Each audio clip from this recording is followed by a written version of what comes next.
is Kelly Smith. Today's date is November 9th, 2019. And I'm doing a persuasive speech on the negative effects of social media. So if our thumbs had odometers on them, how many miles do you think your thumbs would have? We see it every day. We go through public places and people are just looking down at their phones, mindlessly scrolling through their various social media feeds. But is it causing more harm to us than we actually realize? According to the Pew Research Center, about 51% of all Facebook users visit the app multiple times a day, and an additional 23% admit to at least once a day.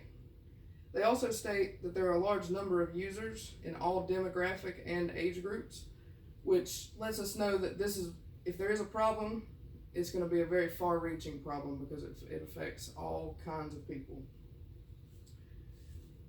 In my time with you today, I want to discuss the effects of social media and mental health, the effects of social media on our social life, and recommendations for eliminating the issues associated with social media use. Anything that we're exposed to daily affects our mental health, and social media fits the bill perfectly. In an article from the International Journal of Environmental Research and Public Health, Vittoria Francina states that FOMO is heavily correlated with frequent use of social media. And for those of you who don't know what FOMO is, it's the fear of missing out. This FOMO is a vicious cycle of anxiety where we compulsively check our social media to avoid FOMO, or fear of missing out, but realizing that we are missing out when we look at it creates more anxiety, so we go around in this vicious cycle.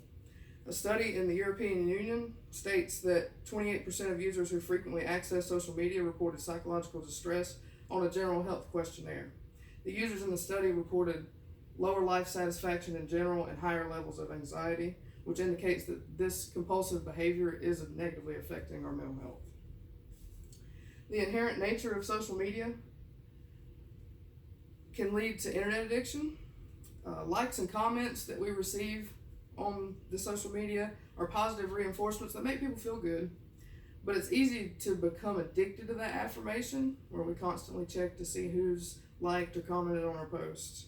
We can become dependent on that kind of affirmation. In an article titled "Social Media Magnifies Internet Addiction," Dave Ray states that internet addiction interferes with normal relationships and responsibilities. Spending more and more time online is becoming more of a reality, and we must work to avoid having that happen, and we have to attend to other functions in our daily life. The last point I'd like to make is how we make unrealistic comparisons to people that we interact with on social media. I'd like to remind people that typically what we see on social media is the perfect life, or what I like to call the highlight reel. People don't post bad things about themselves. They're going to post and make themselves look good. And we can make these comparisons about our physical appearance, our social status, how much money we have, or even just general happiness overall. And these types of comparisons can negatively affect our self-worth, and it can also make us downplay our own successes and accomplishments because we feel like we should be where they are. So now that we've discussed all these effects, I'd like to delve in how this affects our social life.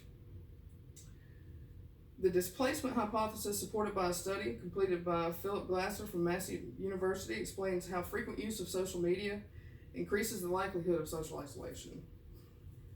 Face-to-face interaction involves two things: connectedness and an avoidance of social isolation, because when we're communicating face-to-face, we're obviously not isolated from society.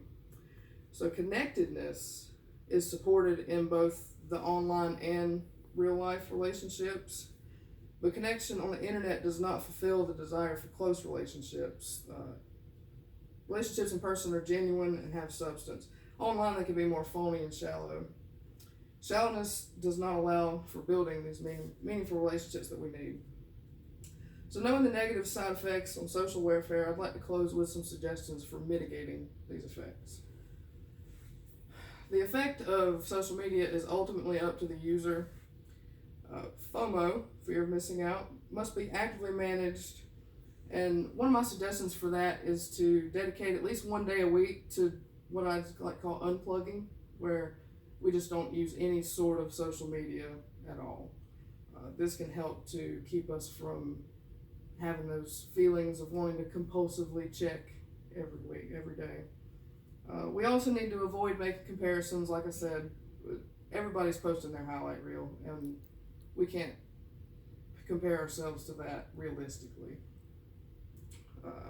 We also need to work to build a strong social circle and meaningful relationships in real life, because having those, social media can actually help to build on those relationships, but they have to exist first. We have to have those close friends. So as we wrap up this discussion, I'll reiterate the host of negative effects that social media causes, which is the social anxiety, the social isolation, and fear of missing out. And we combat these by increasing our support systems and our social capital around us.